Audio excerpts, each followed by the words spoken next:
Welcome back. In this video, we're going to learn about concurrency and parallel execution of coroutines. Assume that we have two suspending functions defined elsewhere that do something useful like some kind of remote service call or computations. We just pretend they are useful, but actually the first method delays for 1 second and the second function delays for 3 seconds and return 5 and 10 respectively. What do we do if we need them to be invoked sequentially? First, do something useful 1 will be executed, and then do something useful 2 will be executed, and compute the sum of their values like 5 and 10.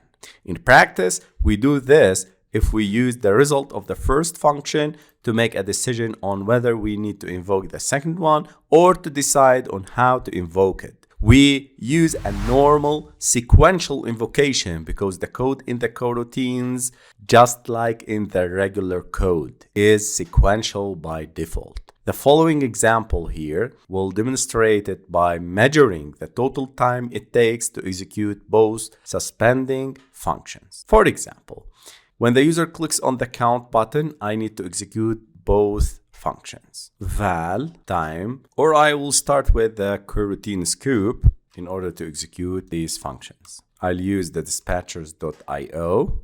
Then I'm going to use the launch method. Start with val time1 equals to do something useful, val time2 equals to do something useful 2, or I can name it as 1 and 2. Val result equals to 1 plus 2 because these are integers. I need to display a log message telling us the result.